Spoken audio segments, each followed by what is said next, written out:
se pode achar. Invocai-o enquanto está perto. Versículo de número 7.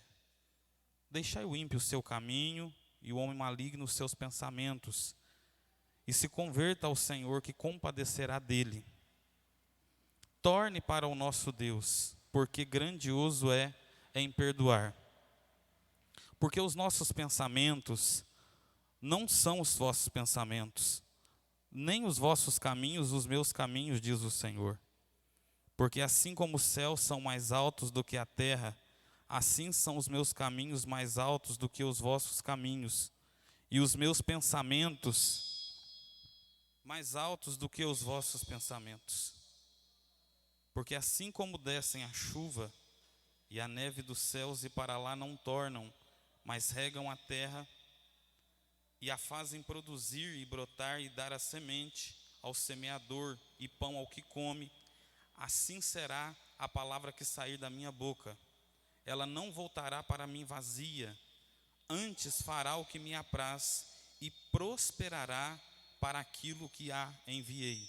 Eu quero fazer novamente a leitura do versículo de número 11, que diz assim: assim será a palavra que sair da minha boca, ela não voltará para mim vazia, antes fará o que me apraz e prosperará naquilo para que a enviei. Amém.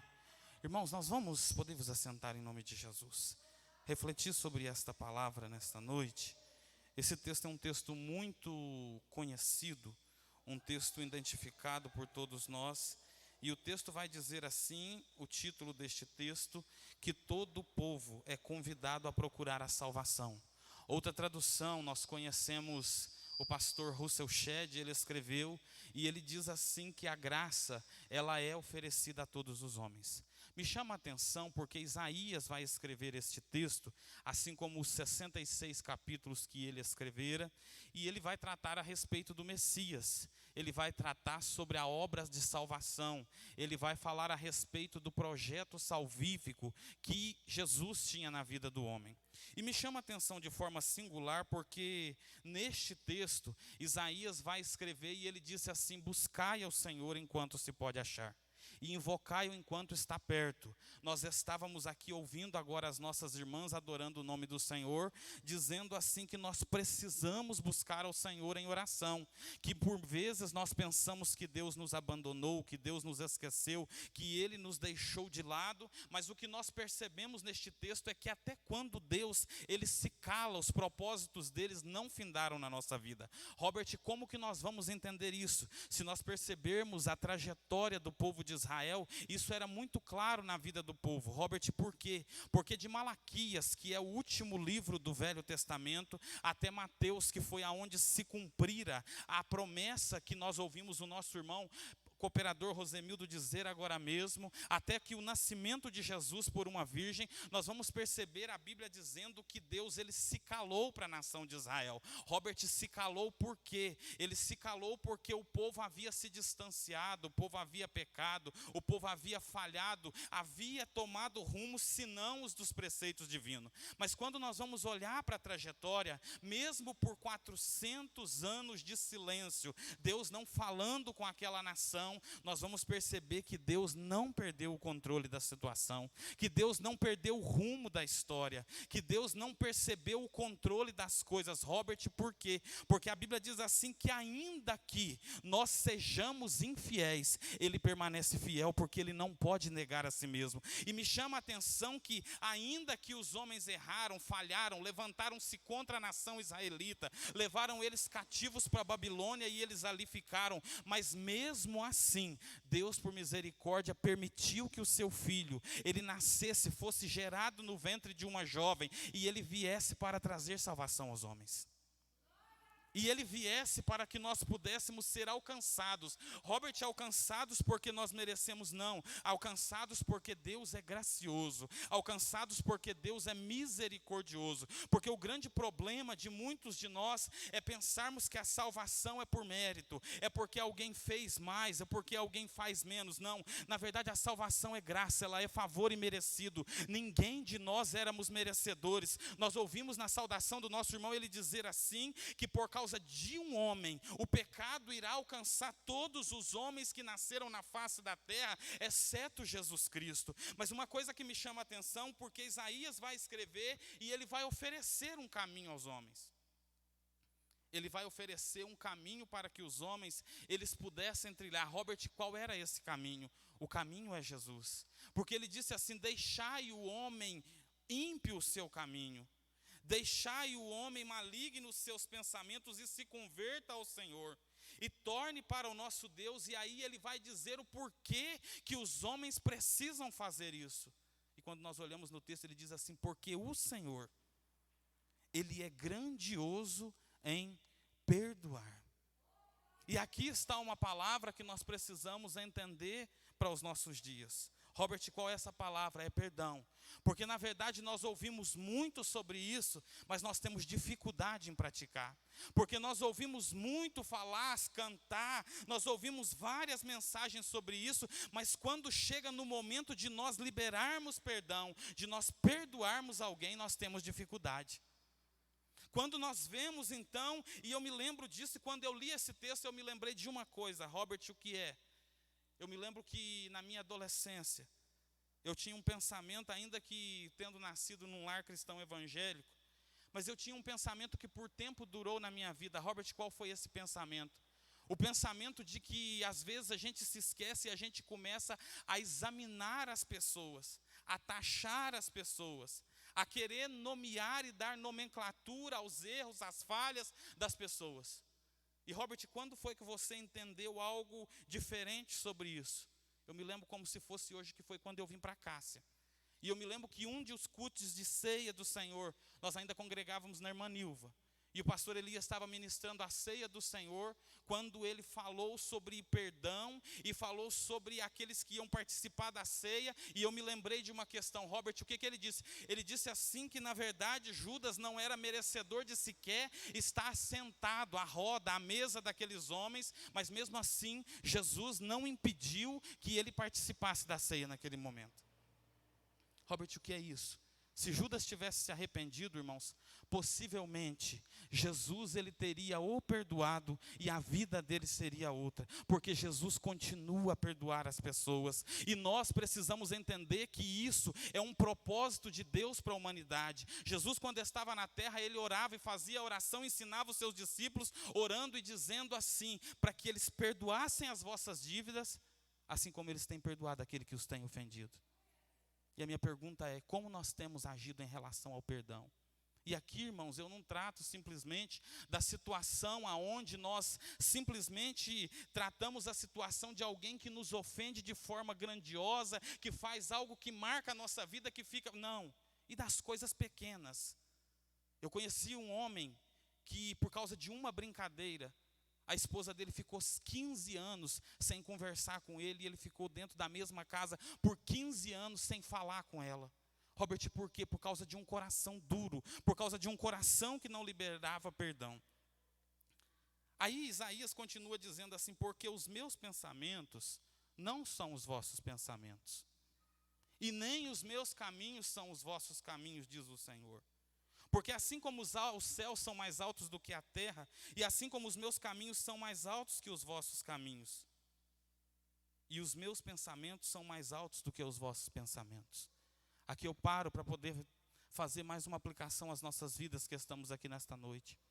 Jovens, na nossa vida nós vamos traçar, nós vamos planejar, nós vamos escrever, nós vamos fazer projetos da nossa vida, mas nós precisamos perguntar e pedir, Senhor, esses projetos condizem com o Senhor? Esses projetos condizem com o que o Senhor tem reservado para a minha vida? Porque quantas vezes na nossa vida nós esquecemos disso, de perguntar a Deus se Ele está no negócio, de perguntar a Deus se Ele vai agir, porque na verdade nós traçamos uma forma de agir, uma forma de pensar. Nós começamos a nossa vida, a nossa adolescência, a nossa juventude, e a gente logo quer namorar, a gente logo quer fazer faculdade, a gente logo quer constituir alguma coisa, mas a gente se esquece de orar. A gente se esquece de pedir Deus uma direção. A gente se esquece de pedir Deus que venha traçar a nossa vida e conduzir a nossa vida como ela deve ser conduzida. E não só na juventude, Nós ficamos adultos e por vezes nós nos esquecemos disso. Nós fazemos e tomamos várias atitudes e depois delas tomadas, aí é que a gente vai orar. Aí que a gente vai pedir a Deus uma direção. Aí que a gente vai perguntar se Deus, Ele está ou não aprovando aquela situação, aprovando aquela atitude nossa. Mas nós queremos, irmãos, nesta noite, meditar nessa palavra e entender que os pensamentos de Deus, eles são mais altos do que os nossos. Os caminhos de Deus são diferentes dos nossos. É por isso que por vezes nós temos luta, sofrimento, por vezes a gente chora por situações, por vezes a gente não entende e fala: Jesus, por que aconteceu isso na minha vida? E parece que em alguns momentos da nossa vida, a gente olha para a situação e fala assim: agora não tem como sair dessa situação. Agora não tem como resolver. Agora não há mais solução. Robert, isso sempre foi assim, foi. Lembra do povo de Israel? O povo de Israel saiu da terra do Egito mediante uma palavra de Deus. 10 pragas foram necessárias para poder aquele povo partir, aquele povo caminhar, aquele povo ir para onde Deus havia separado para eles. Quando de repente eles estão caminhando, saindo da terra do Egito, e eles se depararam com uma situação, Robert, qual era a situação? A situação é que havia um impedimento no caminho. Havia um impedimento que na ótica humana era impossível o povo de Israel transpor, era impossível o povo de Israel ultrapassar. Robert, qual era esse impedimento? Era o Mar Vermelho. O Mar Vermelho estava à frente do povo e eles chegaram diante daquela situação e penso eu, porque quando nós vamos lendo o texto, nós vamos ver que o povo começou a murmurar. O povo começou a questionar com Moisés. O povo começou a sentir saudade dos pepinos, das cebolas do Egito, e começaram então a indagar Moisés se não havia sepulcros para que eles morressem na terra do Egito. A ótica de alguns, o caminho que eles haviam tomado era um caminho de perdição, era um caminho de fracasso, era um caminho que se findaria ali, não existia mais solução. Mas na ótica de Deus, aquele caminho era um caminho de milagre, um caminho de manifestação de Deus, um caminho onde Deus ele ia intervir, porque os caminhos do Senhor são diferentes dos nossos.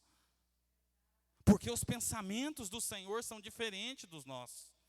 E o texto continua dizendo assim: porque assim como os céus são mais altos do que a terra, assim são os meus caminhos mais altos do que os vossos caminhos. E os meus pensamentos são mais altos que os vossos pensamentos. Aí eu olho para essa circunstância e eu entendo uma questão, irmãos. Sabe aquele momento da vida que a gente traçou, a gente planejou alguma coisa, que a gente pensou que as coisas iriam ocorrer de uma forma, e quando vê a gente é surpreendido. Robert, surpreendido por quê? Porque na verdade as coisas parecem fugir do nosso controle, mas não fogem do caminho de Deus, não fogem do controle de Deus, e nós somos surpreendidos pela graça, pelo amor de Deus, pela misericórdia do Senhor, e aquilo que nós pensávamos que nem existiria mais na nossa vida, agora acontece por causa dos caminhos de Deus. Porque na verdade nós traçamos coisas humanas, nós traçamos coisas terrenas, nós planejamos coisas que são aqui da terra. Só que Isaías diz assim: assim como os céus são mais altos do que a terra, ou seja, as coisas de Deus elas são maiores do que as nossas. As coisas de Deus são bem maiores do que as dos homens. Aquilo que nós temos como projeto, como plano, por vezes é simplesmente terreno, mas o que Deus tem para a nossa vida vai além. O que Deus ele planejou para a minha vida e para a sua vida vai além. E isso independe de qualquer pessoa, e isso independe do que é falado, e isso independe de palavras que são lançadas. Robert, por quê? Porque quem controla a nossa vida é Deus. Porque quem falou ao nosso respeito é Deus. Porque quem fez uma promessa sobre a nossa vida foi Deus. E nós não podemos nos esquecer disso.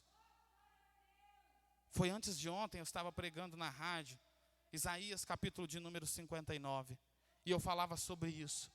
Nós não servimos, irmão, a alguém qualquer, nós servimos um Deus que é o Deus de toda a terra. Tudo que existe na terra está nas mãos de Deus. Ele tem o controle de tudo, da nossa vida, da nossa casa, da nossa família. Ele tem o controle dos nossos sentimentos. Ele tem o controle do que está dentro de nós. E os caminhos dele são maiores do que o nosso. O texto continua dizendo assim, versículo 10. Porque assim como descem a chuva e a neve dos céus e para lá não tornam, mas regam a terra e fazem produzir e brotar, e dar a semente ao semeador e pão ao que come. Olha como que são os caminhos de Deus. Eu olho para esse texto e eu continuo refletindo sobre uma questão, sobre a forma com que Deus age. Deus falou sobre os caminhos e ele disse assim, ó, na verdade, na boca de Isaías, assim como a chuva que desce e como a neve que desce, e ela regra a terra, e ela faz ela brotar, e ela faz ela produzir, assim também será a palavra que sair da minha boca. É por isso que nós viemos à igreja, é por isso que nós estamos na presença do Senhor, é por isso que nós temos que pedir todos os dias que Jesus, Ele tenha misericórdia de nós, porque se não for o que Deus faz, o que Deus fala ao nosso respeito, irmãos, nós somos indignos de estar aqui. Nós somos indignos de servi-lo. Nós somos indignos de estar na presença do Senhor. Nós estamos aqui por causa do que Isaías ele vai prometer nesse texto, por causa da graça infinita de Deus, por causa do favor imerecido do Senhor. Porque assim como descem a chuva e a neve, e para lá elas não tornam, sem antes fazer aquilo que lhe apraz. Me chama a atenção este texto por uma questão. Não existe nada que Deus ele fala com a sua igreja que é em vão. Não existe nada, querido irmão, querido jovem, que Deus falou ao meu respeito, que Deus falou ao seu respeito, que vai ser em vão, porque a palavra que Ele fala, ela se cumpre na nossa vida. Aqui Isaías vai usar uma tipologia. Robert, qual tipologia? Ele vai usar a chuva para poder descrever essa situação. Robert, por quê? Porque a chuva, eu não sei se os irmãos perceberam, nós passamos esse ano por uma das maiores queimadas que houve no Brasil. Semana passada saiu uma reportagem que nunca houve tantas queimadas como houve no Pantanal. Mas eu não sei se os irmãos repararam, logo que deu a primeira chuva. A primeira chuva que passou, a gente olhava para os pastos, para as árvores, e elas começaram a produzir novas folhas. E as pastagens começaram a brotar outra vez. Robert, o que é isso? É o poder que há, e aqui Isaías estava usando isso, que ainda que a nossa vida esteja em um tempo de sequidão, ainda que a nossa vida esteja em um tempo difícil, onde as folhas elas foram embora e a gente olha e está como uma árvore seca, uma árvore que não produz folhas, mas se a palavra de Deus ela cair sobre a nossa vida, ela é produtiva e ela opera em nós e ela faz com que brote. Isaías continua dizendo assim, e ela rega a terra e a faz produzir. Aqui está uma outra questão. Sem Jesus na nossa vida, irmãos, nós não produzimos nada. Sem Jesus na nossa vida, nós não conseguimos fazer nada na nossa vida. Sem o amparo da Bíblia, sem o amparo da palavra de Deus, nós não conseguimos fazer nada em momento algum. E Robert, por que você está pregando essa mensagem, falando sobre isso? É porque essa semana, irmãos, nós ouvimos uma mensagem de um pastor, eu não vou citar o nome nem o nome da igreja por ética, que ele falou assim que a Bíblia é uma mensagem antiga, ultrapassada, que ela precisa ser revista e precisa ser atualizada. Mas nós refutamos e nós não aceitamos esse pensamento, porque esse livro aqui, ele é a palavra de Deus que fala com o seu povo, que continua a transformar vidas, que continua a alcançar pessoas. Nós não podemos de forma alguma aceitar que alguém por uma ocasião ou outra, por causa de algumas letras, de alguns livros que ele leu ou estudou, ele tente parar a palavra do Senhor. O pastor foi tão categórico ao dizer isso, que ele chegou a dizer assim que nós precisamos parar de condenar pessoas que têm relacionamentos homoafetivos. E aí nós paramos, irmãos, e olhamos para a Bíblia. E a Bíblia condena esse tipo de prática. E a Bíblia, ela é a palavra de Deus, e queira eu ou não, queira o pastor lá ou não, ela vai continuar sendo a palavra de Deus, que opera na vida do homem, que transforma a vida do homem. Nós não precisamos de boa oratória para poder simplesmente pregar, não. A palavra de Deus, ela responde por si própria. A Bíblia vai dizer assim que nos dias de Esdras, a palavra de Deus havia sido esquecida, havia sido abandonada, havia sido deixada de lado. Quando ela foi encontrada e Esdras então, ele se coloca de pé num púlpito como eu estou aqui, e ele começou a pronunciar a palavra de Deus. Sabe o que aconteceu?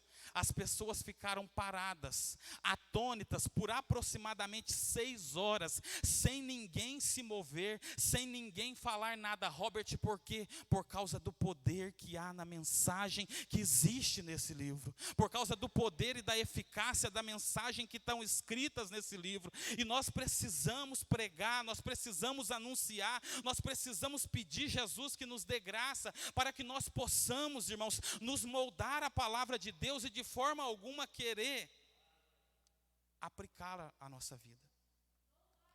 O grande problema dos nossos dias é porque nós nos modernizamos tanto que nós queremos que a Bíblia se molde à nossa forma de viver.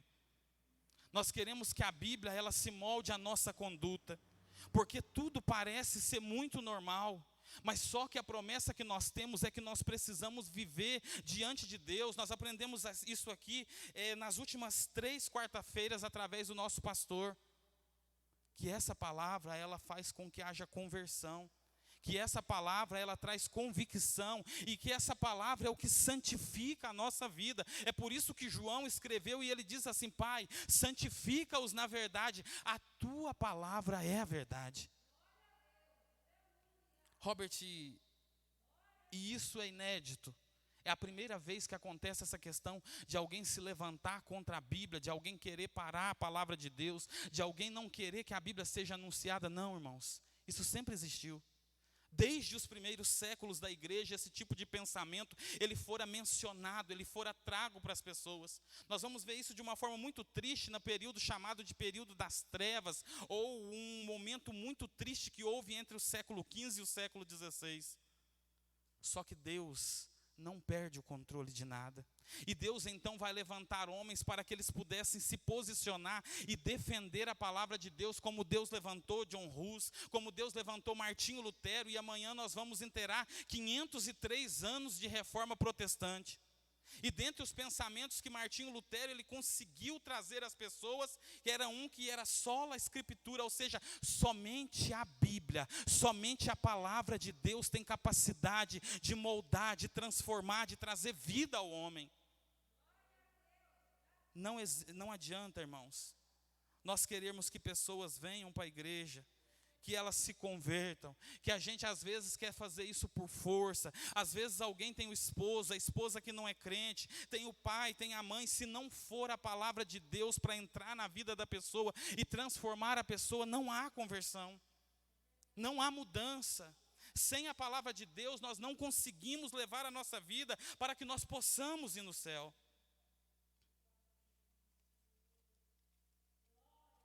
O texto continua dizendo assim, Isaías capítulo de número 55. Glória a Jesus. Porque assim será a palavra que sair da minha boca. Ela não voltará para mim vazia, antes fará o que me apraz e prosperará para aquilo que a enviei. Quando eu li esse versículo, eu ficava refletindo, diácono Elias, e pedindo Jesus e falando assim: Senhor, o que tem a ver isso? Assim será a palavra que sair da minha boca. E eu me lembrei de uma coisa. Os irmãos já devem ter visto que de vez em quando, na televisão, ou em algum lugar, alguém coloca alguém dando um tiro. O Johnny gosta disso, né, Ellen? E ele coloca, um atirador coloca um alvo muito pequenininho. E ele de longe consegue disparar. E quando ele dispara, ele acerta o alvo e acerta em cheio. A ponto de alguns lugares, como no Rio de Janeiro, alguém está na parte de baixo de uma favela e conseguir atingir alguém a 1.000 metros, 2.000 metros de distância. Robert, o que tem a ver isso conosco? A palavra de Deus também ela tem esse alcance. A palavra de Deus também tem essa capacidade e a gente às vezes não entende. Robert, por que você está falando isso? Porque a palavra que sai da boca de Deus, irmãos, ela não erra o alvo. Ela tem um lugar a ser encontrado, ela tem alguém, ela tem um coração a ser ministrado, a ser transformado. É por isso que em alguns momentos, às vezes a gente vem para um culto, a gente vem para uma reunião e a gente fica pensativo: Senhor, mas para quem que o Senhor está falando isso? Senhor, eu ouvi a palavra hoje, parece que o irmão estava pregando. É porque a palavra de Deus, ela é inerrante. Ela é a inerrante palavra de Deus, e ela, quando sai da boca de Deus, ela não volta vazia. Ela não volta sem antes fazer aquilo que apraz. E quem apraz a quem? Quem apraz aquele que a lançou, aquele que falou algo ao nosso respeito. É por isso que a gente fica muito tranquilo quando a gente prega uma mensagem. Robert, por quê? Porque nós sabemos que o Deus que é o dono desta palavra, Ele é encarregado de fazer com que ela alcance vidas, com que ela mude vidas, com que ela se cumpra na vida do homem. Jeremias capítulo de número 1, versículo de número 12, Jeremias vai escrever sobre isso e ele falou assim: o Senhor falou com ele, falou assim: Jeremias, porque eu velo para que a minha palavra ela se cumpra. Sabe o que eu quero dizer para você que está nesse culto, jovem? Eu não sei o que você tem passado, eu não sei quais são as suas lutas, as suas dificuldades, mas existe um Deus que vela pela sua palavra. Existe um Deus que vela pelas promessas dele na sua vida. Existe um Deus que é fiel e que é poderoso para fazer aquilo que você sonha, aquilo que você projeta. Deus, irmão, te trouxe aqui nessa noite, nos trouxe para falar que independente da circunstância que nós estejamos enfrentando, a palavra dele se cumpre na nossa vida. Pedro escreveu, e ele vai dizer sobre isso. 2 Pedro, se os irmãos puderem abrir a Bíblia de vocês. 2 Pedro, capítulo de número 1, e o versículo de número 19 nos diz assim: E temos muito firme a palavra dos profetas, a qual bem fazeis em estar atentos, como a uma luz que alumia em lugar escuro, até o dia que se esclareça e a estrela da alva apareça em vosso coração.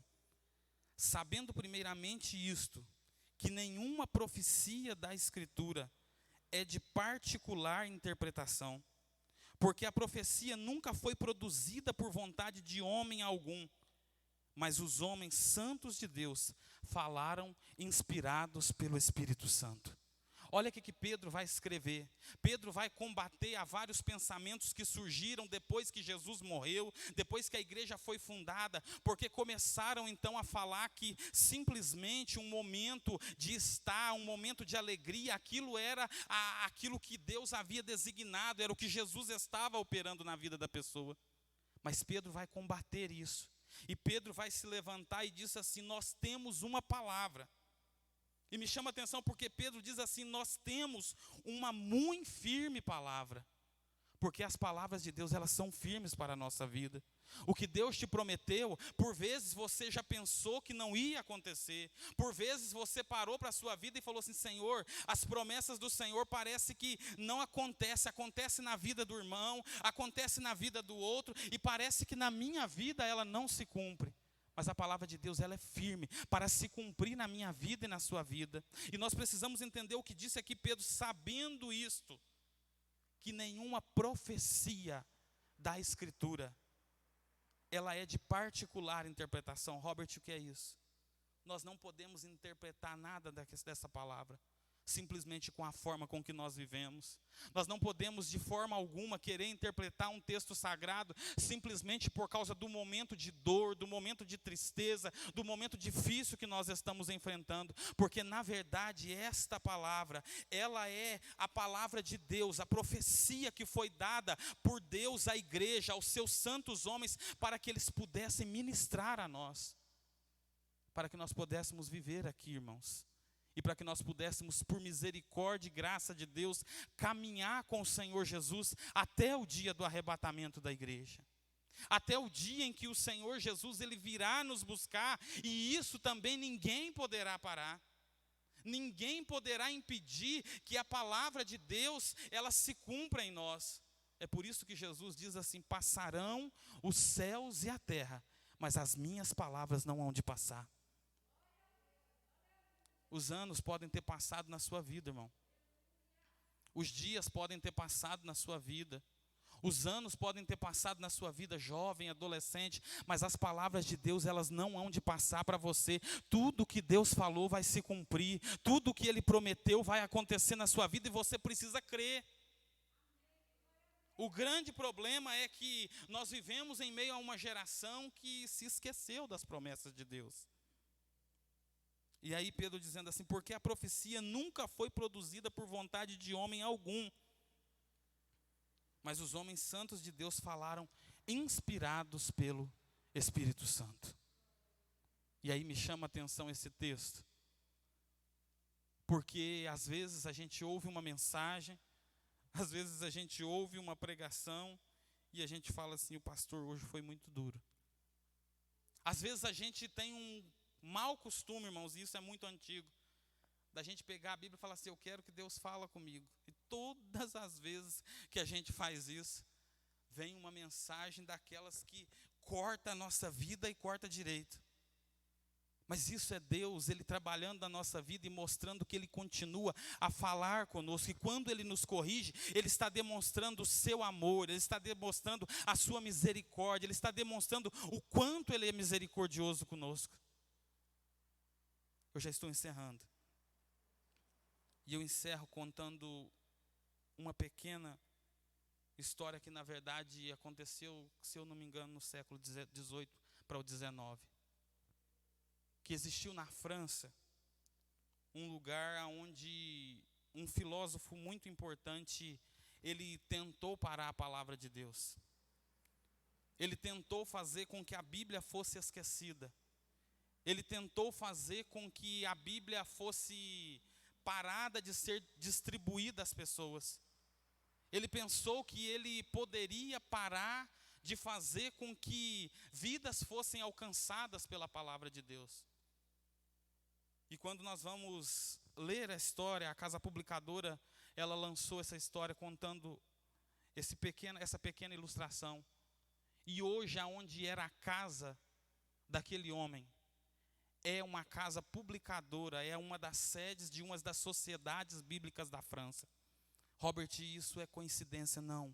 Isso é Deus demonstrando que mesmo que os homens tentem parar a palavra de Deus, ela continua sendo viva, ela continua sendo eficaz, ela continua sendo poderosa, ela continua operando na vida dos homens. Jovens, adolescentes, irmãos que estão aqui nesta noite, nós precisamos entender que em qualquer momento difícil da nossa vida, nós temos um amparo. Robert, qual é? É a palavra de Deus.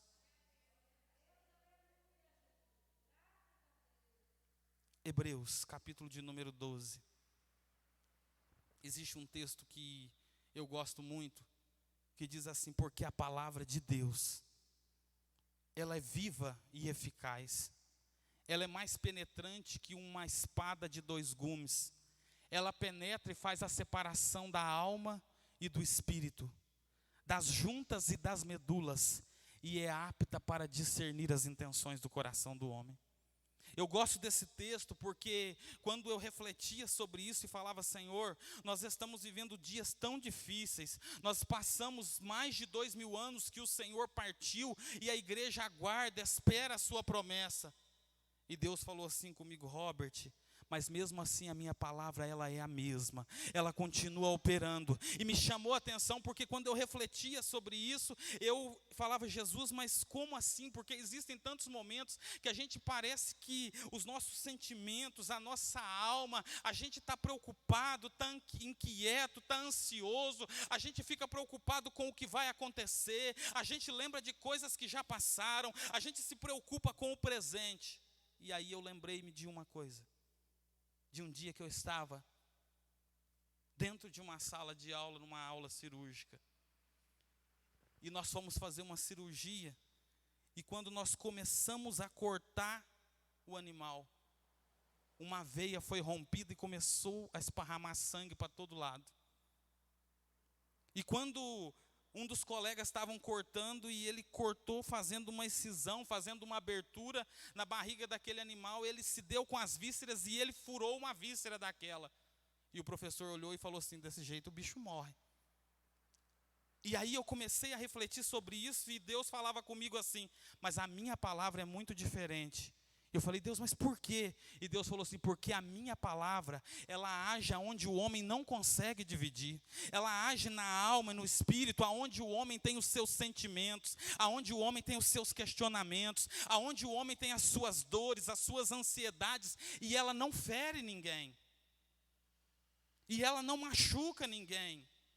E ela não causa nenhum tipo de sentimento, senão o de vida, o de transformação. E Deus te trouxe aqui nesta noite para falar isso com você, irmão. Talvez está difícil, mas Deus conhece os teus sentimentos, Deus conhece as tuas dores, Deus conhece as tuas ansiedades, Deus conhece as tuas inquietações, e a palavra dele é fiel para operar na tua vida.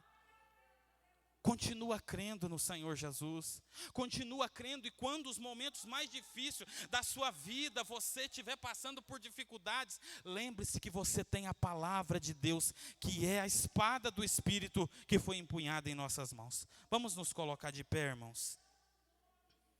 Eu quero fazer uma oração com os irmãos. Eu quero orar e pedir a Jesus que nos ajude mais uma vez.